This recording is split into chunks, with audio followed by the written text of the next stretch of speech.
عليكم ورحمة الله وبركاته.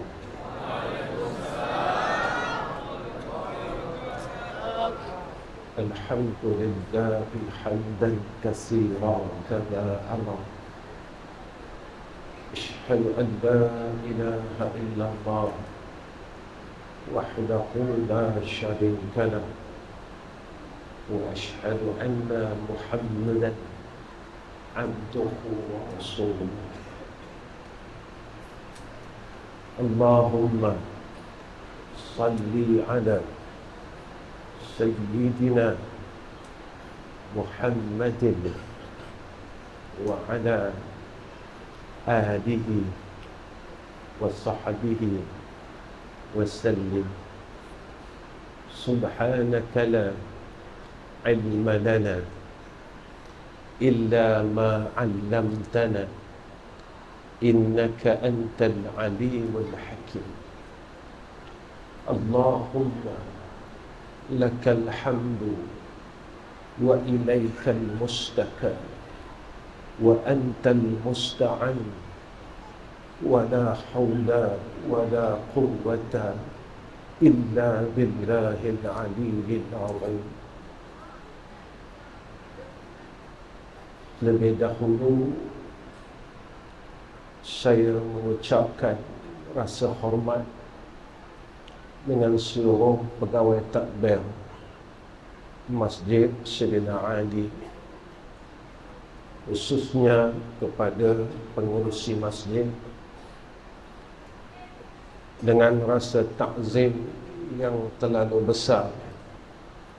Saya dahulukan kepada seluruh asatizah yang hadir dengan rasa kasih sayang yang tinggi. Saya lontarkan untuk sekalian jamaah yang hadir pada malam ini. Suasana kita pada malam ini berbeza dengan malam kemarin. Allah Subhanahu wa ta'ala iringkan majlis kita pada malam ini bersama dengan titisan-titisan hujan rahmatnya.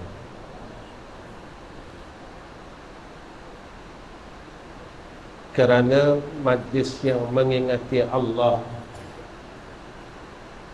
malaikat yang berada di langit, mereka melihatkan akan majlis tersebut bagaikan kerdipan bintang-bintang yang berada di bumi. Justru itulah, mudah-mudahan apa yang kita buat pada malam ini, kita semua dikurniakan rahmah oleh Allah. Kita dianugerahkan akan kasih sayang daripada Allah Subhanahu wa ta'ala. Tuan-tuan dan puan-puan serta sekalian yang hadir pada malam ini, apa yang disebutkan oleh MC tentang saya berkenaan pengajian saya hanya satu cerita yang tidak memberi apa-apa makna. Saya bukan orang alim, saya bukan tuan guru, saya bukan ustaz, saya cuma manusia biasa yang nak balik bertemu dengan Allah Rabbul Izzah. Saya cuma insan pendosa yang masih mengharap keampunan daripada Allah Subhanahu wa ta'ala. Kedatangan saya ke tempat tuan-tuan cuma berharap sedikit rahmah daripada Allah. Kedatangan saya bertemu dengan tuan-tuan, saya mengharap janji daripada Sayyidina Rasul, yang mana Rasulullah pernah berjanji kepada kita, yauma la zilla illa zilluh, Saat yang tidak ada naungan pada waktu itu melainkan naungan daripada arasy Allah. Antara golongan yang berhak mendapat naungan arasy Allah saat itu adalah orang yang bertemu kerana Allah dan berpisah kerana Allah. Malam ini biarlah kita jadikan pertemuan ini kerana Allah dan berpisah kerana Allah. Tuan-tuan hadir pada malam ini bukan sebab perniagaan. Tuan-tuan hadir pada malam ini bukan disebabkan urusan dunia. Saya dan tuan-tuan hadir pada malam ini adalah kerana Allah dan Rasul. Mudah-mudahan apa yang ada di dalam qalbun kita semua dipandang oleh Allah Subhanahu wa ta'ala, dan kita semua mudah-mudahan menjadi saksi besok di Yaumul Mahsyar, sebagai kita dapat menuntut akan apa yang telah dijanjikan oleh Rasulullah sallallahu alaihi wasallam, yaitu naungan daripada arasy Allah. Sekalian jamaah yang saya sayangi, malam ini saya ingin mengingatkan diri saya khususnya, dan untuk isteri dan anak-anak saya khususnya, dan pada tuan-tuan, jika ada kemanfaatan dan kebaikan pada apa yang saya ingin katakan,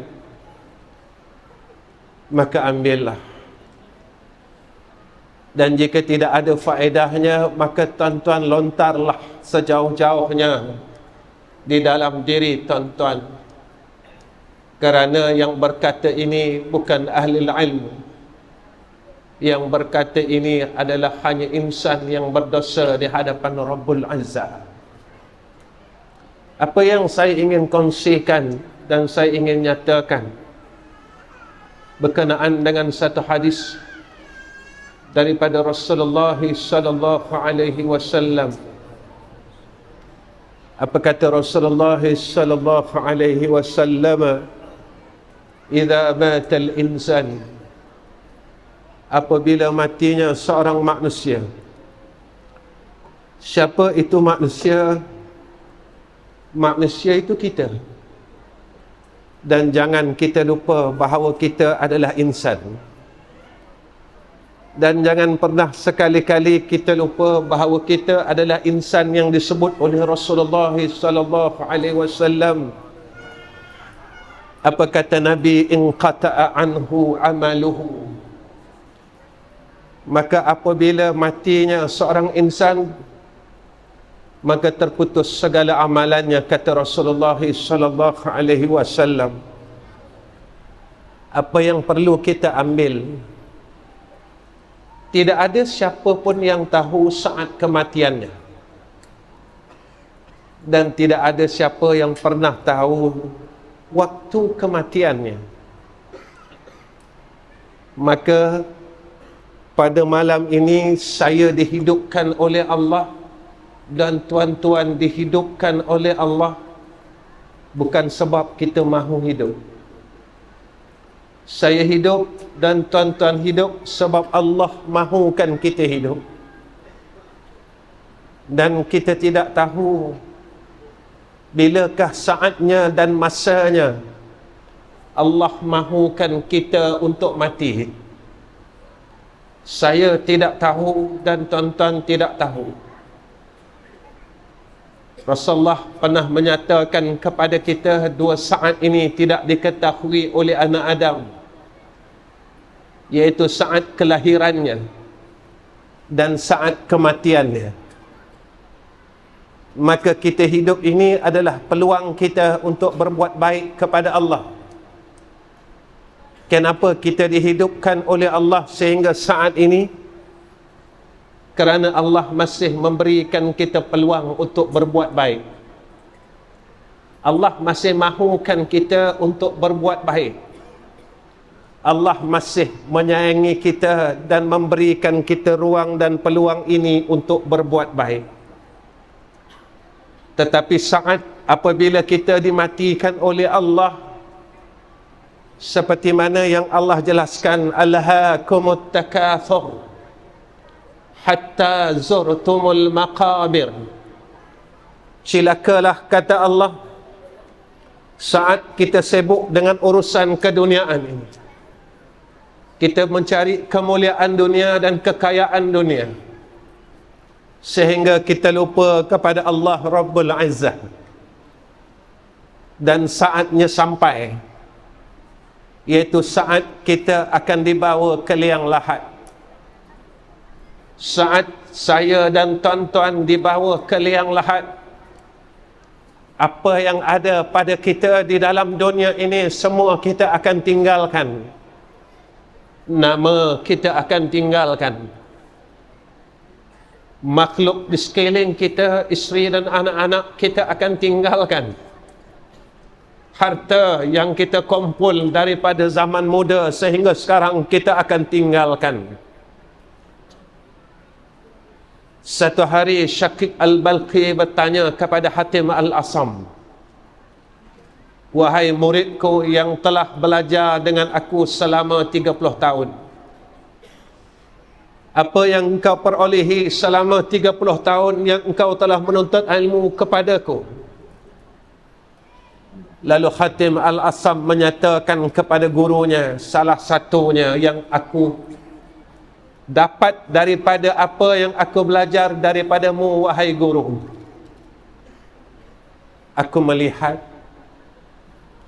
ramai orang yang mencintai perkara-perkara dunia, mencintai makhluk di sekelilingnya, tetapi perkara itu tidak pernah langsung setia dengan mereka.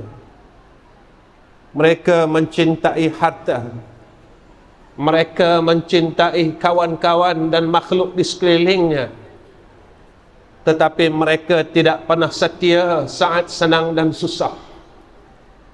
Aku melihat, kata Hatim Al-Asam, ada satu perkara dan satu teman yang akan menemani aku saat aku senang dan susah. Maka tanya gurunya kepada Hatim Al-Asam, apakah itu wahai muridku? Maka kata Hatim Al-Asam, ialah amal salih. Benar apa yang dikatakan oleh Rasulullah sallallahu alaihi wasallam, saat kita ini dibawa ke liang lahat, dua akan kembali ke rumah dan satu akan menemani kita di alamil barzah, yaitu amal salih. Saat semua orang meninggalkan kita 7 langkah daripada perkuburan, dan kita mendengar tapak kaki,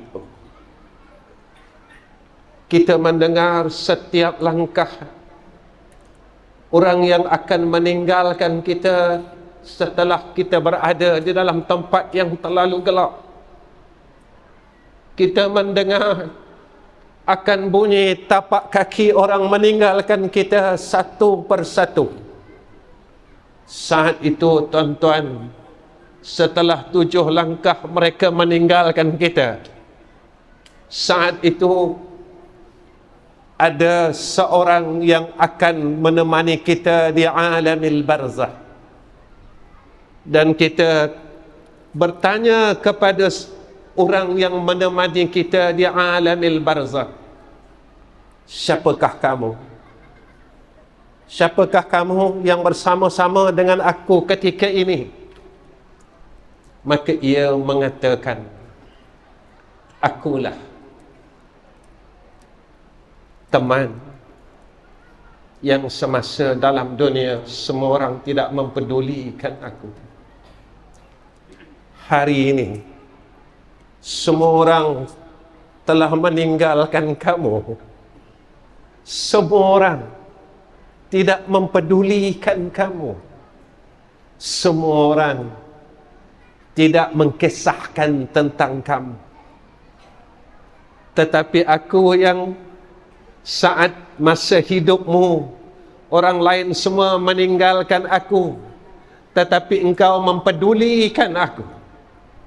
Hari ini, saat semua orang meninggalkan engkau dan tidak mempedulikan engkau, aku akan menemani engkau sehingga hari kiamat, kata pemuda itu. Kita bertanya, siapakah engkau? Maka ia berkata, aku adalah amal saleh. Semasa dalam dunia, semua orang tinggalkan aku. Semasa dalam dunia, orang tinggalkan aku, katanya. Orang tak pedulikan aku. Benar. Semasa kita hidup, kita tinggalkan Quran. Hari ini kita tak baca pun Quran. Hari ini kita tak tengok pun Al-Quran. Hari ini kita tak pedulikan Al-Quran. Hari ini kita tidak pegang pun Al-Quran. Hari ini kita tidak risau tentang Al-Quran. Hari ini kita tidak memperdulikan Al-Quran. Saat semua orang tidak pedulikan kita, Al-Quran akan menemani kita di alamil barzakh. Hari ini kita tidak pedulikan tentang zikir, salawat, tahlil, tahmid dan sebagainya. Hari ini kita tidak ingat pun apakah aku telah bertasbih kepada Allah. Walhal jangan kita lupa, saat Allah hadirkan Dajjal kelak, saat itu semua manusia dalam kelaparan. Ingat, kita pernah berkata, sewaktu Allah hadirkan Dajjal, saat itu kelaparan dan aku telah menghimpunkan makanan dan seluruh makanan ada di dalam gedung makanan. Tapi kita jangan lupa tentang satu hadis yang pernah diberitahu oleh Sayyidina Rasulina Muhammad sallallahu alaihi wasallam. Saat semua ini dalam keadaan kelaparan, dan saat itu ada insan yang menyimpan akan makanan dan diketahui oleh manusia, saat itu mereka akan merebut makanan tersebut sehingga berlakunya pembunuhan. Orang yang ada makanan mempertahankan makanannya, dan orang yang memerlukan makanan, mereka akan membunuh jika mana ia tidak memberikan makanan.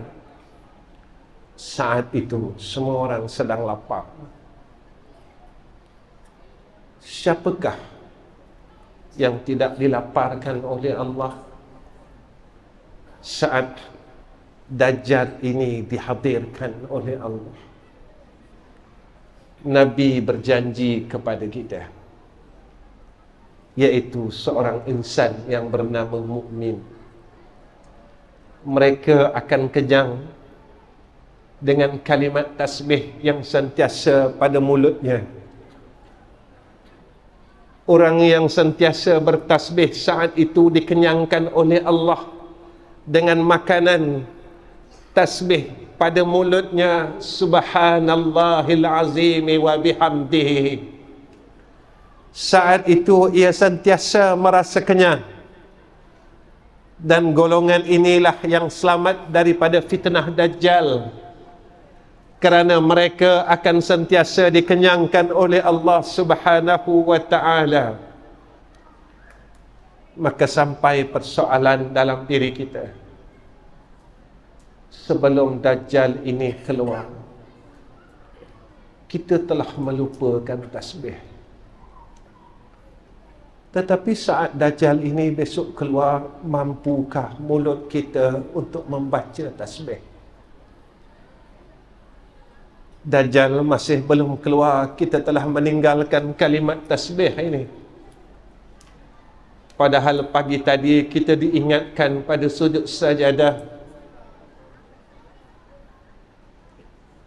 ketika saat kita sujud, innama yu'minu biayatina alladhina idza dzukkiru biha kharru sujada wasabbahu bihamdi rabbihim wa hum la yastakbirun. Orang yang beriman, apabila mereka ini diberi peringatan dengan ayat-ayat Allah, mereka akan bersegera taat kepada Allah, tunduk kepada Allah. Mereka akan bertasbih dan bertahmid. Siapakah golongan yang berjaya ini? Allah beritahu kepada kita, wahum la yastakbirun. Mereka adalah di kalangan orang yang tidak sombong dengan rahmat Allah. Tuan-tuan, kalau hari ini ayat Allah, Al-Quran dan hadis tidak boleh melembutkan hati kita, Al-Quran dan hadis tidak mampu menembusi hati nurani kita, betapa kerasnya hati kita, tuan-tuan. Kalau saat ini ayat Allah tidak mampu melembutkan hati kita, hadis Nabi tidak mampu melembutkan hati kita, bagaimana kedudukan kita besok apabila kita berada di yaumul akhirah? Jika pada hari ini peringatan-peringatan daripada Al-Quran tidak mampu meleburkan hati kita, bagaimana kedudukan kita pada sisi Allah Rabbul Izzah? Tuan-tuan, saat amalan kita terputus, kata Rasulullah sallallahu alaihi wasallam, Rasulullah menggembirakan kepada kita dengan 3 perkara, illa bi thalathatin. Apa kata Nabi? 3 perkara yang Nabi janjikan kepada kita. Yang pertama, kata Nabi, sedekah jariah. Tuan-tuan, sedekah ini satu ungkapan yang cukup mudah, tetapi susah untuk kita amalkan. Kerana Allah nyatakan begitu tentang susahnya. Lan tanalul birra hatta tunfiqu mimma tuhibbun. Allah bagi tahu kita tidak akan sekali-kali kita akan menemui dan mencapai hakikat kebaikan sehinggalah kita mampu menafkahkan akan harta yang kita sayang dalam diri kita. Tuan-tuan, Allah kurniakan kepada Nabi Ibrahim seorang anak bernama Nabi Allah Ismail alaihissalam, dan Allah uji perkara yang paling Nabi Allah Ibrahim sayang. Saat Nabi Allah Ibrahim menunjukkan sayangnya kepada Allah melebihi sayangnya daripada anaknya, maka Allah telah memuliakan Sayyidina Ibrahim alaihissalam. Kita, tuan-tuan, terlalu menyayangi harta ini sehingga menghalang kita untuk bersedekah. Hatta Sayyidina Rasul menyatakan kepada kita, dawu mardakum bis sadaqah, ubatilah penyakit kamu dengan sedekah. Sebenarnya kita berpenyakit, tuan-tuan. Zahir kita memang baik, kita tidak ada kencing manis, darah tinggi, sakit jantung,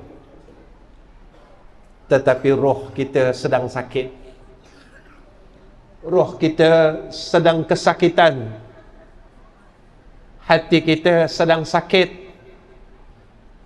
hati kita dan roh kita penuh dengan kesombongan, hati kita penuh dengan amarah, yang kita masih tidak mampu buang kemarahan yang tidak dibenarkan oleh syarak, hati kita penuh dengan kesombongan, hati kita penuh dengan rasa baik, hati kita penuh dengan kemaksiatan dan kejahatan, dan kita terus mempertahankan penyakit tersebut. Tuan-tuan, kalau zahir kita kotor, kita cepat bersihkan. Tetapi kenapa batin kita kotor, kita masih bertahan dengan kekotoran itu? Hari ini saya memakai pakaian yang putih. Saat baju saya kotor, saya akan melihat kekotoran yang ada pada lengan baju saya. Tetapi kenapa saya tidak boleh melihat akan kekotoran yang ada pada lengan batin saya? Kenapa saya tidak boleh melihat akan kekotoran yang ada pada kaki batin saya? Kenapa saya tidak boleh melihat akan kekotoran yang ada pada mata batin saya? Kenapa saya tidak boleh melihat akan kekotoran yang ada pada mulut batiniah saya?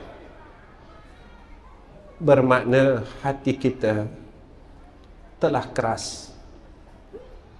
Nabi nyatakan kepada kita, kerasnya hati itu disebabkan dosa yang banyak. Maka Nabi beritahu kepada kita, fannaru aula bih.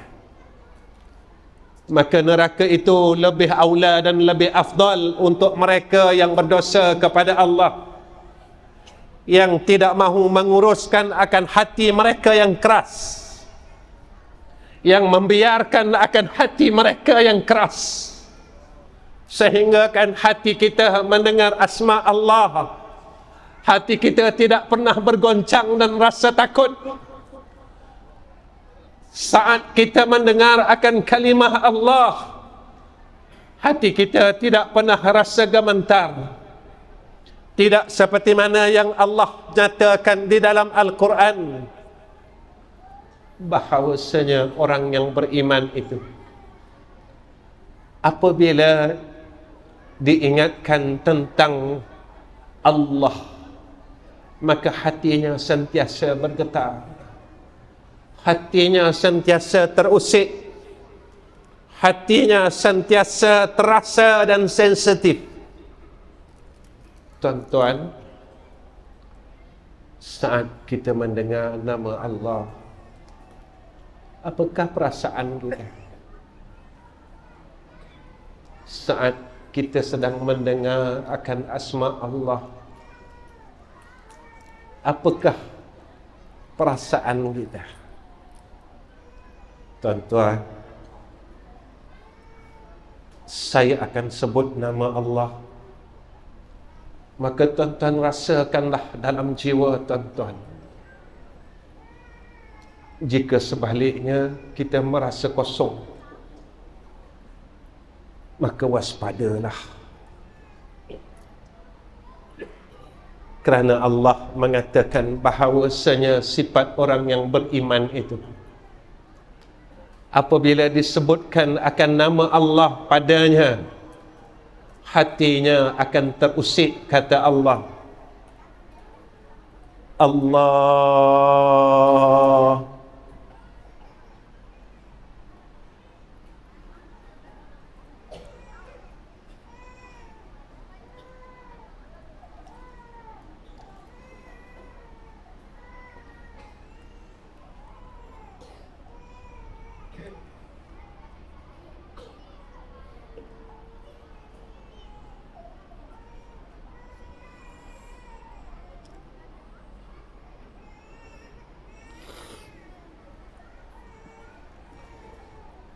Allah.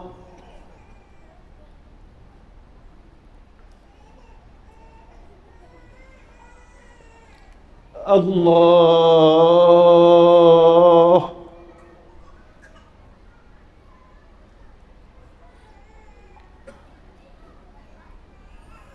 Tidakkah hati kita merasa terlalu rindu dengan Allah? Tidakkah roh kita memberontak dan meronta-ronta untuk merenungi akan hadrah Allah? Tidakkah ada rasa di dalam sanubari kita untuk kita menemui hadrah Allah? Tidakkah ada di dalam hati sanubari kita untuk menemui kekasih kita yang bernama Allah? Tuan-tuan, saat hati kita sakit, ubatilah dengan sedekah. Nabi janjikan kepada kita terlalu besar akan sedekah ini. Jika kita inginkan jalan keluar daripada segala masalah, Nabi janjikan kepada kita sedekahlah. Jika kita inginkan husnul khatimah, Nabi janjikan kepada orang yang suka bersedekah, bersedekahlah. Jika kita ingin kasih sayang Allah, bersedekahlah. Jika kita inginkan kita masuk jannah Allah, maka bersedekahlah.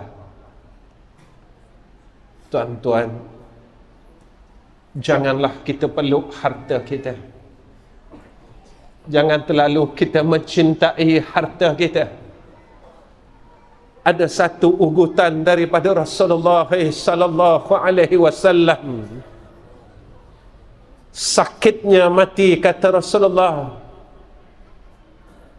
Peritnya mati, kata Rasulullah sallallahu alaihi wasallam. Kesakitan itu akan terasa sebanyak mana kita cinta dan kasih kepada harta dunia. Kuatnya kita sayang dengan keduniaan, begitulah kesakitan kematian yang akan kita lalui. Kuatnya sayang kita dengan harta dan dunia ini, sekuat itu juga kita akan merasai kesakitan sakaratul maut. Sebanyak mana kita mencintai akan harta dunia, sebanyak itulah kita akan merasai kesakitan sakaratul maut. Tuan-tuan, mati itu sakit. Janganlah kita tidak mempedulikan tentang saat kematian. Kedua, Rasulullah menjanjikan kepada kita perkara yang kedua yang tidak akan putus selepas kematian kita, yaitu ilmu yang manfaat, kata Nabi. Dan ilmu itu dimanfaatkan, yuntafa'u bih. Tuan-tuan, kalau ilmu itu dimanfaatkan, tentu ilmu ini manfaat. Imam Al-Ghazali rahimahullahu ta'ala bagi tahu dekat kita semua, seorang ahli ilmu, ilmu dia akan menjadi manfaat atas dirinya. Maka saya lihat diri saya, dan tuan-tuan lihatlah diri tuan-tuan, apa yang disebut oleh Imam Al-Ghazali rahimahullahu ta'ala. Apakah ilmu yang ada pada kita boleh menjadi jariah? Apakah ilmu yang ada pada kita manfaat atau tidak? Jika ilmu yang ada pada kita tidak manfaat, ingatlah satu hadis Nabi, Al-Quran hujjatul lak wa alaika. Quran ini akan menjadi penyelamat kita besok di akhirat. atau sebaliknya, kata Rasulullah sallallahu alaihi wasallam, ilmu ini akan menjadi penyelamat atau dia akan melaknat kita besok di yaumul akhirah. Siapakah golongan orang yang menjadikan, orang yang dikurniakan oleh Allah ilmu yang manfaat? Imam Al-Ghazali nyatakan kepada kita, pertama, tanda ilmu yang manfaat itu, bertambah ilmunya menambahkan rasa takut kepada Allah. Tuan-tuan, apa makna takut? Orang takut, dia takut nak buat jahat. Orang takut, dia takut nak tinggalkan kebaikan. Saya tanya diri saya, tuan-tuan tanyalah diri tuan-tuan. Kita berjaya buat baik, tapi kita tak mampu tinggal jahat. Apakah kita orang takut? Kita mampu semayang, tapi kita tak mampu bergaduh, meninggalkan bergaduh sesama kita. Tuan-tuan, kita mampu berselawat, tapi kita tak mampu mencintai orang lain. Hati kita masih membenci saudara Islam kita yang lain. Tuan-tuan, betul kata Nabi, kita akan mengikuti siapa yang kita cinta. Di sana besok, kita akan ikut siapa yang kita sayang dan kita cinta. Ketika saat kita ingin pergi, kita ingin pergi dan mengikut akan insan yang kita cinta, tetapi kita dihalang. Kita akan bertanya, kenapa aku dihalang? Kerana dalam hati engkau ada membenci akan insan yang patut engkau cintai. Tuan-tuan, Nabi ajar kita supaya mencintai orang lain. Dan Nabi ajar kita supaya tidak membenci orang lain. Tuan-tuan pernah dengar saat Nabi ke Taif? Ketika Nabi di Taif, Nabi meminta bantuan akan orang-orang Taif, kerana penduduk Taif di sebelah ibunya, sebahagian daripada jalur keluarga ibunya. Tetapi apa yang Nabi dapat? Badan Nabi luka, tuan-tuan. Darah Nabi jatuh di bumi Taif. Darah Nabi yang kita sebut-sebut, yang kita puja-puja dan kita puji-puji, tuan-tuan, telah jatuh di bumi Taif. Darah baginda Sayyidina Rasul yang terlalu suci itu telah menitis di bumi Taif. Saat itu malaikat datang bertemu dengan Rasulullah sallallahu alaihi wasallam. Ya Habib Allah, apakah ingin engkau aku pilihkan satu gunung yang terlalu besar untuk aku himpapkan pada seluruh penduduk Taif? Apa kata Rasulullah, tuan-tuan? Wahai kekasih Allah, janganlah engkau lakukan demikian. Hari ini mereka membenciku. Hari ini mereka membalingku dengan batu.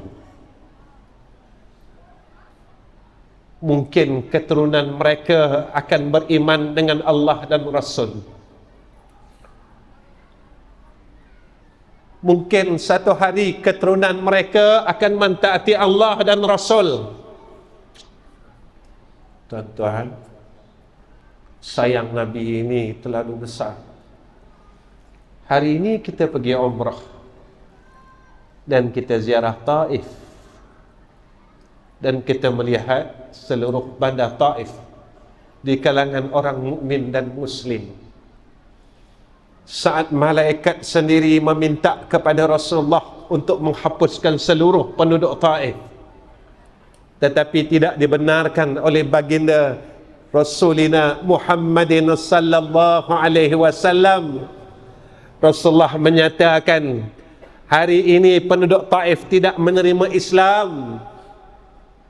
Mungkin aku berharap keturunan mereka akan beriman kepada Allah Subhanahu wa ta'ala, dan kita menyaksikan perkara itu hari ini. Kalau ilmu itu menjadi manfaat atas kita, maka kita akan dikurniakan takwa kepada Allah.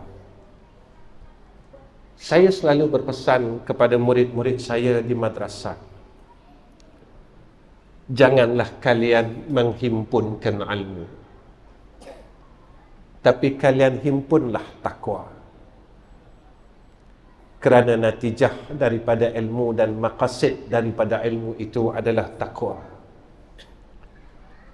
Kerana Allah nyatakan dalam Al-Quran, innama yakhshallaha min ibadihil ulama. Orang yang takut kepada Allah adalah di kalangan orang alim. Saat kita menghimpunkan ilmu, dan ilmu yang ada pada kita tidak menjadi alat untuk kita takut kepada Allah, maka ilmu ini akan mendakwa kita besok di yaumul akhirah. Ilmu ini akan melaknat kita besok di padang mahsyar. Sebab Nabi nyatakan sedemikian, ada golongan yang akan dilaknat dan dihumban ke dalam neraka Allah. Yang pertama, Nabi kata di kalangan ulama. Yang kedua, Nabi kata di kalangan qari. Yang ketiga, Nabi kata di kalangan orang yang bersedekah tetapi tidak ikhlas kepada Allah Subhanahu wa ta'ala. Mereka menghendaki pujian demi pujian daripada manusia. Mereka tiga golongan ini Allah akan lemparkan masuk ke dalam neraka Jahannam. Siapakah orang yang dikurniakan ilmu yang manfaat? Apa kata Imam Al-Ghazali rahimahullahu ta'ala? Semakin ia berilmu, semakin ia melihat aib dirinya. Tuan-tuan, bila masa kita kata kita salah,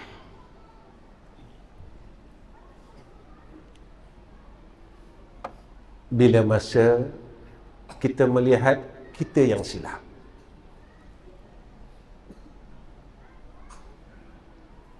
kita asyik mengatakan orang ni salah, orang ni salah, orang ni salah, orang ni salah, orang ni salah. Bila aku salah? Kamu salah, kamu salah, kamu salah. Bila kita kata kita salah? Tuan-tuan, Iblis sampai sekarang dia kata Nabi Adam salah. Dan Iblis tak nak mengaku pun yang dia salah. Tuan-tuan, kita jangan jadi Iblis. Biar kita jadi Sayyiduna Adam. Kenapa saya katakan jadi seperti mana Sayyiduna Adam? Tuan-tuan, yang hendak makan buah khaldi ke Nabi Adam atau Siti Hawa? Yang ajak makan buah khaldi ni Siti Hawa, tuan-tuan. Tapi Adam menyalahkan dirinya. Adam tidak menyalahkan Hawa. Adam tetap salahkan dirinya. Ya Allah, aku salah. Ya Allah, aku salah. Ya Allah, aku berdosa. Ya Allah. Sayyidina Adam tidak menyalahkan istrinya Sayyidatina Hawa.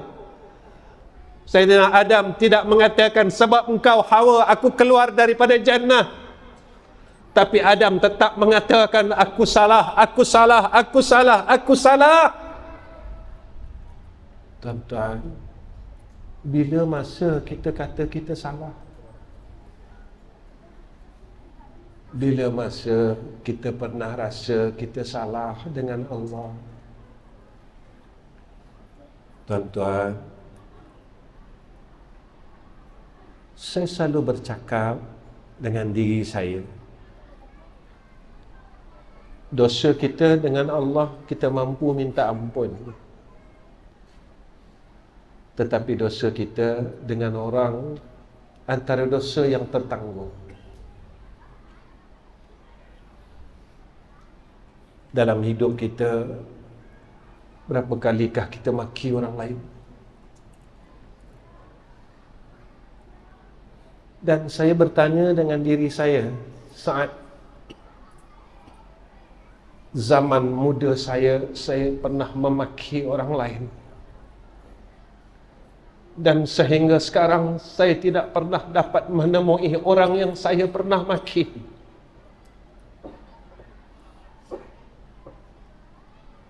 Ketika saat muda saya, mulut saya sering memaki akan orang lain. Saat saya tua, saat saya sedang uzur ini, saya belum lagi dapat menemui insan yang pernah saya maki sewaktu 30 tahun dan 40 tahun yang lalu. Saya sering mengadu kepada Allah, ya Allah, antara dosa yang tertangguh adalah dosaku dengan makhluk. Saat itu saya merasa terlalu kedir pada sisi Allah. Apakah aku boleh masuk syurga Engkau, ya Allah? Dengan kesilapan aku dengan makhluk Engkau yang masih belum aku menerima keampunan maaf daripada mereka. Semasa hidup kita, kita digelar seorang ustaz dan tuan guru. Tetapi kita lupa tentang dosa kita dengan hablum minan nas. Kita lupa tentang dosa kita dengan mak dan ayah kita. Kita lupa tentang dosa kita dengan adik-beradik kita. Kita lupa tentang dosa kita dengan kawan-kawan kita. Kita lupa tentang dosa kita dengan jiran-jiran kita. Tuan-tuan, sebanyak manalah amalan kita, tetapi kita tidak menyelesaikan hubungan kita dengan manusia, kita akan ditahan oleh Allah daripada masuk syurga Allah. Kita akan ditahan oleh Allah daripada masuk jannah Allah. Lalu kita bertanya, kenapa aku tidak dibenarkan untuk masuk syurga Allah? Maka akan datang adik-beradik kita menuntut keadilan daripada Allah. Akan datang jiran-jiran kita menuntut keadilan daripada Allah. Akan datang kawan-kawan kita menuntut keadilan daripada Allah Rabbul Azzah. Saat itu kita akan menangis di hadapan Allah, kerana kita telah dilihatkan oleh Allah akan syurga-Nya. Kerana kita telah melihat akan jannah Allah. Saat kita telah melihat jannah Allah, kita ditahan oleh malaikat. Kamu tidak boleh meneruskan perjalanan kamu ke jannah Allah. Maka orang yang pernah kita zalim dan kita khianat, mereka akan datang menuntut keadilan. Tuan-tuan, berusahalah untuk mencari mereka, agar kita tidak menangis di akhirat kelak. Berusahalah untuk kita berbaik dengan adik-beradik kita. agar kita tidak menangis di akhirat kelak. Berusahalah untuk memaafkan setiap kesilapan dan meminta maaf setiap kesilapan kita, agar kita tidak menangis besok di padang mahsyar. Sebab itu orang yang berilmu sentiasa melihat aib dirinya sepanjang masa. Yang ketiga, kata Imam Al-Ghazali rahimahullahu ta'ala, bertambah ilmunya, bertambah kenal kepada Allah. Semakin dia mengaji, tuan-tuan, semakin dia kenal Allah. Siapa Allah? Bila dia kenal Allah, dia akan sayang Allah. Bila dia kenal Allah, dia akan cinta Allah.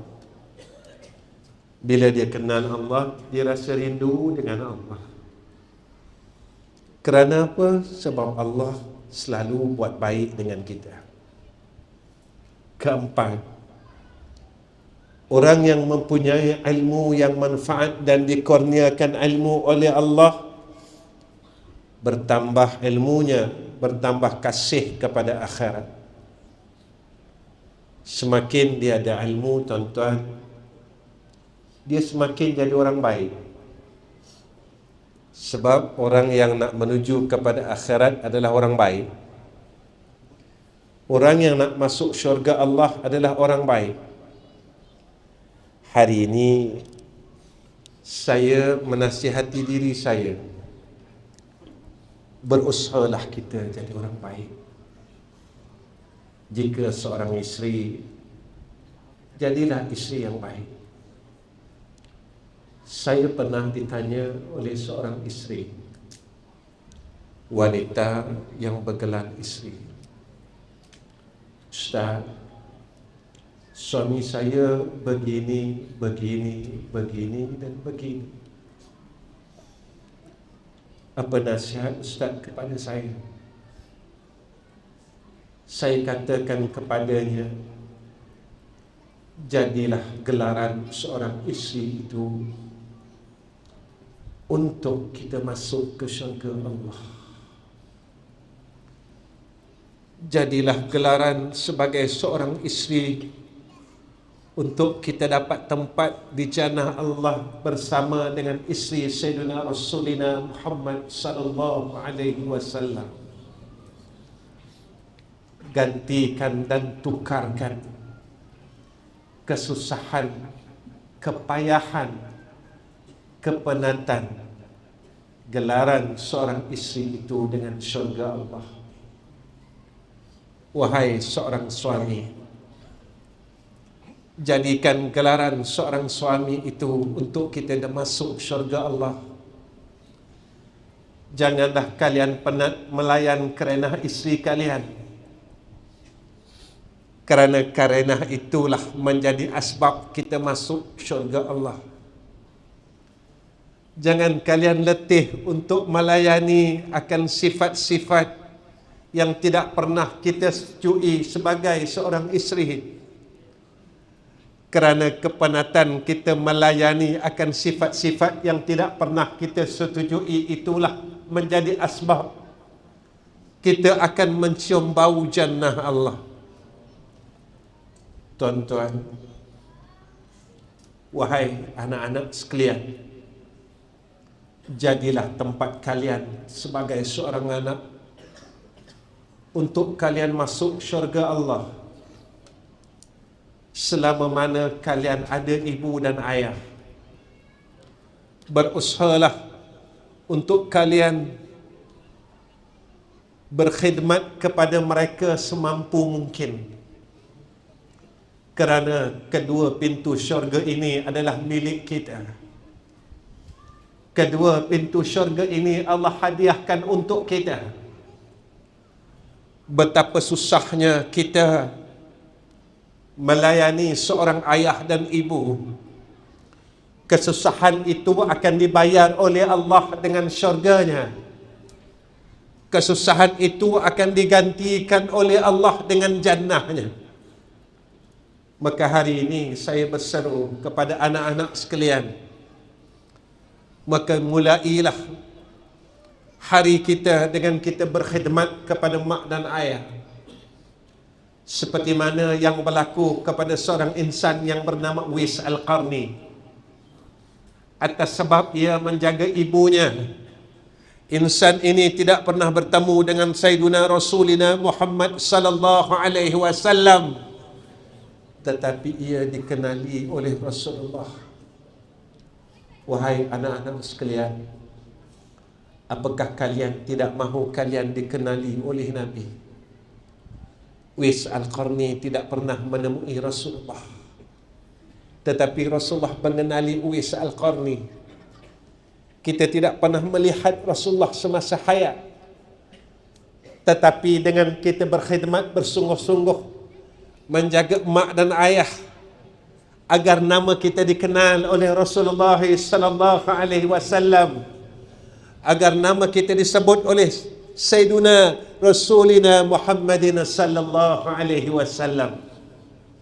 Yang terakhir, orang yang dikurniakan ilmu yang manfaat, lalu ia dapat mengenali akan segala tipu daya aghyar, segala tipu daya yang menipunya dan mengeluarkannya daripada syurga Allah.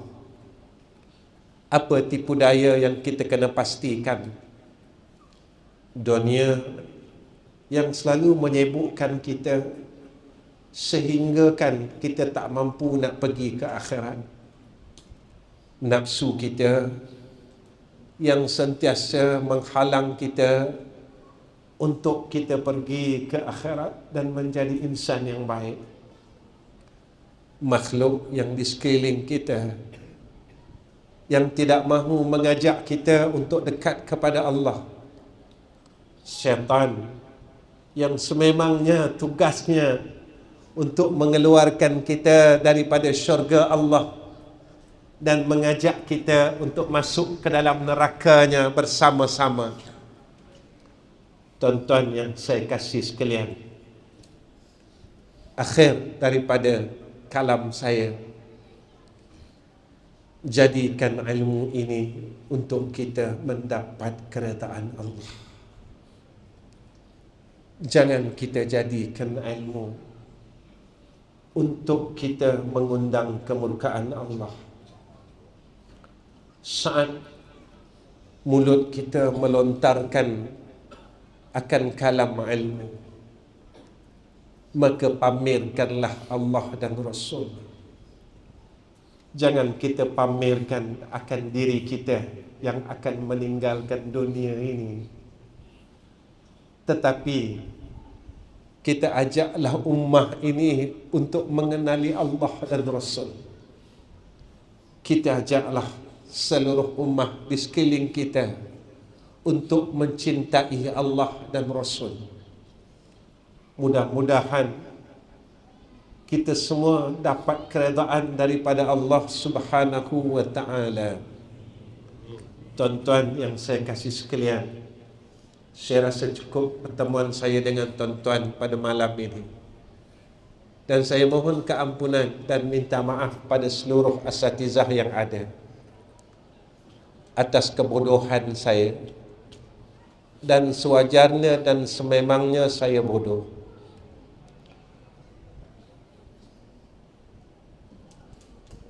Saya bukan orang pandai, tuan-tuan.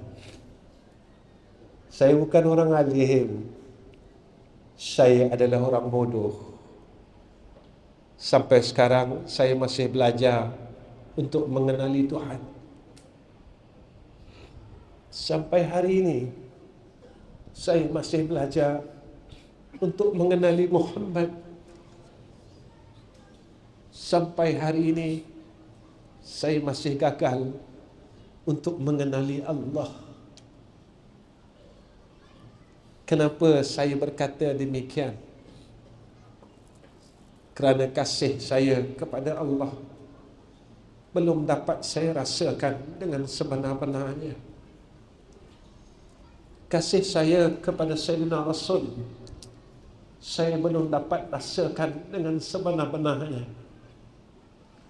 Sebab itu saya masih sehingga sekarang mengatakan saya tetap bodoh mengenai Allah. Saya masih bodoh mengenai Sayyidina Rasul. Sekalian asatizah yang ada, tolonglah tunjukkan kepada saya untuk saya dapat mengenali Allah Rabbul Izzah. Tolonglah tunjukkan kepada saya untuk saya dapat mengenali akan kekasih kita Habibana Muhammad sallallahu alaihi wasallam,